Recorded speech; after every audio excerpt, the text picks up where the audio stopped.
છેલ્લા 6 મહિનાથી અપહરણ થયેલી બાળકી તથા અપહરણ કરનાર આરોપીને પંજાબ લુધિયાણા ખાતેથી ઝડપી પાડનાર વલસાડ સિટી પોલીસ મહાનિરીક્ષક શ્રી પ્રેમવીરસિંહ સાહેબ સુરત વિભાગ, વલસાડ જિલ્લા પોલીસ અધિક્ષક શ્રી ડોક્ટર કરણરાજ વાઘેલા સાહેબ તથા નાયબ પોલીસ અધિક્ષક શ્રી AK વર્મા સાહેબ વલસાડ વિભાગ દ્વારા ગુમ થયેલ બાળકોને શોધી કાઢવા અંગે તમામ પ્રકારના પ્રયત્ન કરવા સૂચના આપેલ હતી। જે અનુસંધાને Valsad city police inspector Shri DD પરમારના માર્ગદર્શન હેઠળ તારીખ 22 ફેબ્રુઆરી 2024ના રોજ ફરિયાદી દેવેન્દ્રભાઈ શિવપાલભાઈ મિસ્ત્રી રહે વલસાડ તિથલ રોડ પોતાની 15 વર્ષની બાળકી આવાબાઈ સ્કૂલ ખાતે સવારે અભ્યાસ માટે ગયેલ બાદ ઘરે પરત ન આવતા વલસાડ સિટી પોલીસ ખાતે ફરિયાદ દાખલ કરી હતી। ફરિયાદ મળતા પોલીસ એક્શન મોડમાં આવી તમામ વિગતો મેળવી આરોપીની શોધખોળ શરૂ કરી હતી। વલસાડ શહેરના તેમજ રેલવે સ્ટેશનના આશરે 100 જેટલા CCTV કેમેરા ચેક કરી તથા બાળકીના મિત્રો અને સગા સંબંધીઓની પૂછપરછ કરતા રોહિત માતા પ્રસાદ શર્મા ઉર્ફે રોહિત પંડિત નામનો વ્યક્તિ બાળકીનું અપહરણ કરી ગયેલ હોવાની વિગતો સામે આવી હતી। તેમજ સુરત શહેરના 50 જેટલા CCTV ફૂટેજ તપાસ કર્યા બાદ રાજસ્થાન જોધપુરની ટ્રેનમાં આરોપી બાળકીનું અપહરણ કરી લઈ જતો નજરે ચડ્યો હતો। આરોપી ઉત્તર પ્રદેશ આગ્રાનો મૂળ વતની હોવાનું પણ સામે આવ્યું હતું। આમ છેલ્લા 6 માસથી ગુમ થયેલ બાળકીની શોધખોળમાં આશરે 150 જેટલા CCTV ફૂટેજ તથા 200 જેટલા CDR એનાલિસિસ તથા આરોપી મળી આવવાના સુરત તથા જોધપુર તથા આગ્રા તથા લુધિયાણા ખાતે તપાસ કરી હ્યુમન સોર્સનો ઉપયોગ કરી અપહરણ થનાર બાળકીને સહી સલામત આરોપીના કબજામાંથી છોડાવી અપહરણ કરનાર આરોપીને પકડી પ્રશંસનીય કામગીરી વલસાડ સિટી પોલીસ દ્વારા કરવામાં આવી છે। વલસાડ સિટી પોલીસ સ્ટેશનમાં ફેબ્રુઆરી 22ના રોજ એક અપહરણનો ગુનો દાખલ કરવામાં આવ્યો। એક 15 વર્ષની બાળકી જેના માતા પિતા વલસાડ શહેરમાં રહે છે, બાળકી 15 વર્ષની બાળકીનો ઘરેથી ભાગી જવાનો એક કિસ્સો સામે આવ્યો હતો। તાત્કાલિક અપહરણનો ગુનો દાખલ કરીને તપાસ હાથ ધરવામાં આવી હતી। બાળકીના માતા પિતાને કોઈ વ્યક્તિ ઉપર શક નહોતો અને એમને કોઈ એવું ખ્યાલ પણ નહોતો કે એમની બાળકી છે કોઈના સંપર્કમાં આવી। તાત્કાલિક વલસાડ સિટી પોલીસ સ્ટેશનના PI દિનેશ પરમાર એમની સાથે અમારી ક્રાઇમ બ્રાન્ચની ટીમ તમામ કામે લાગી ગયેલા હતા। આ બનાવને ધ્યાને રાખીને વલસાડ શહેર અને આસપાસના તમામ વિસ્તારો, રેલવે સ્ટેશનના વિસ્તારો, અમારા વલસાડ શહેરની અંદર જે વિશ્વાસ પ્રોજેક્ટ અંતર્ગત Netram command and control room અને જે તમામ CCTV કેમેરા છે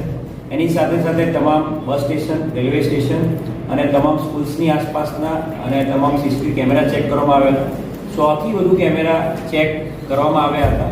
અને CCTV કેમેરા ચેક કરવાની સાથે જે હ્યુમન ઇન્ટેલિજન્સ આધારે માતા પિતા છેલ્લા 2 મહિનામાં કઈ જગ્યાએ ફરવા ગયેલા છે, કઈ જગ્યાએ એમણે કોઈ અન્ય વ્યક્તિના સંપર્કમાં આવ્યા છે, એના આધારે એક ચોક્કસ વ્યક્તિ જેનું નામ રોહિત માતા પ્રસાદ શર્મા છે ઉર્ફે રોહિત પંડિત, જે ઓરિજિનલી આગ્રાનો છે, આ વ્યક્તિના સંપર્કમાં આ પરિવારના સભ્યો થોડાક દિવસો પહેલા એમણે જ્યારે ઉત્તર પ્રદેશ ગયા હતા ત્યારે આવ્યા હતા એવી ચોક્કસ માહિતી મળી હતી અને જેના આધારે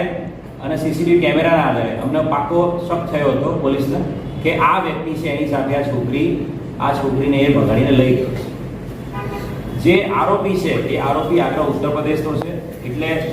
એ પહેલા સુરતના ભટાર વિસ્તારમાં પણ એ પહેલા રહેતો હતો, એટલે સુરતના ભટાર વિસ્તારમાં એના ઓળખીતા મિત્રો એની ખાનગી વોચ રાખવામાં આવી હતી। વલસાડ રેલવે સ્ટેશનની સાથે સુરતના રેલવે સ્ટેશનની આસપાસના વિસ્તારમાં પણ CCTV કેમેરા ચેક કરવામાં આવ્યા હતા। સુરતના રેલવે સ્ટેશન પર એક CCTV કેમેરામાં એક રેલવે સ્ટેશનમાં બેસીને જતા આ આરોપી અને ભોગ બનનાર બાળકી દેખાયા હતા અને રેલવેની જે ટ્રેન છે એ ટ્રેન જયપુર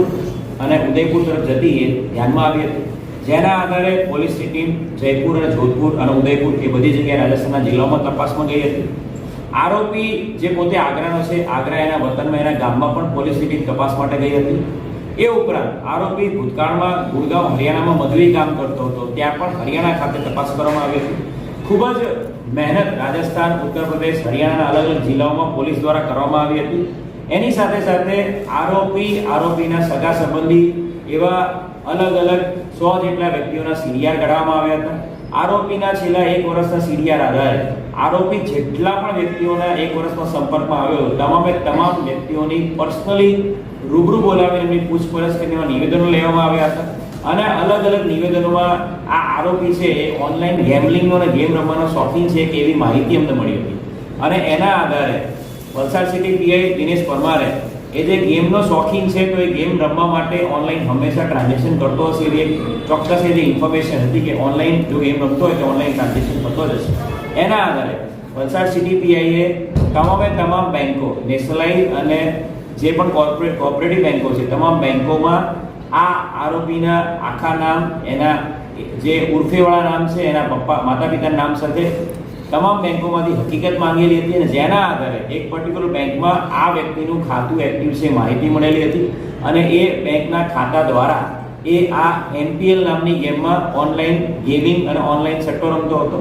અને એ બેંકના ખાતા આધારે આ ચોક્કસ ખાતામાં ટ્રાન્ઝેક્શનો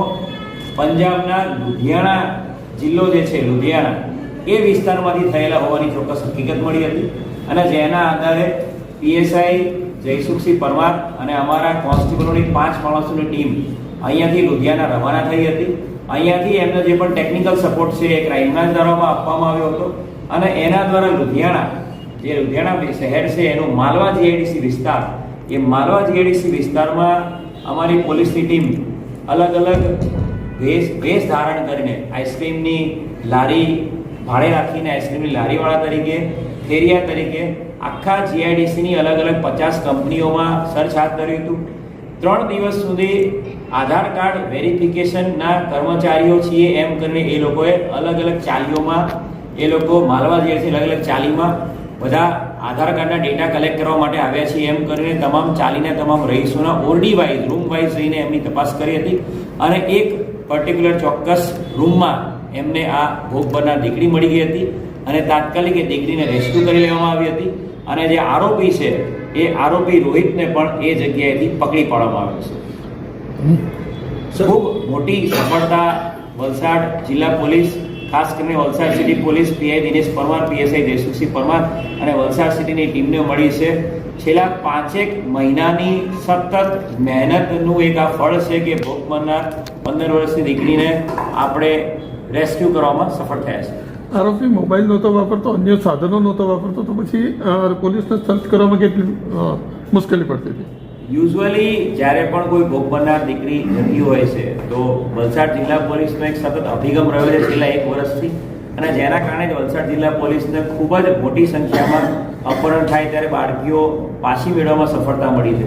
આ બાળકીને શોધવામાં 5 મહિના જેટલો સમય એમને એના કારણે થયો હતો કેમ કે આ વ્યક્તિ ફોન યુઝ નહોતો કરતો. એના જે જૂના ફોન નંબરો, એના માતા પિતાના ફોનો, એના આધારે સીડીઆરનો અભ્યાસ કરવામાં આવે. એણે જ્યાં જે જગ્યાએ કામ કર્યું તમામ જિલ્લાઓમાં અલગ અલગ રાજ્યોમાં તપાસ કર્યા પછી એક આખું હ્યુમન ઇન્ટેલિજન્સ નેટવર્ક ઊભું કર્યા પછી પોલીસને એક આ ચોક્કસ હકીકત એ લુધિયાણાના માલવા GIDC વિસ્તારમાં હોવાની મળી હતી. એટલે ખૂબ મહેનત કરવી પડી છે પોલીસને આ ઓપરેશનમાં. પણ એક સગીર વયની દીકરી કોઈ હ્યુમન ટ્રાફિકિંગમાં ફસાઈ ના જાય, એક સગીર વયની દીકરી છે એનો બીજા કોઈ જગ્યાએ એની વિરુદ્ધ એને કોઈ અન્ય ગેરકાયદેસર પ્રવૃત્તિમાં ઢકેલા ના જાય એ ધ્યાન રાખવાની જવાબદારી પોલીસની છે. અને જે ભોગ બનનાર દીકરીના માતા પિતાને અમારા ઇન્સ્પેક્ટર દિનેશ પરમારે પ્રોમિસ કર્યું હતું એ પ્રોમિસ અમે સફળપૂર્વક પૂરું કર્યું છે અને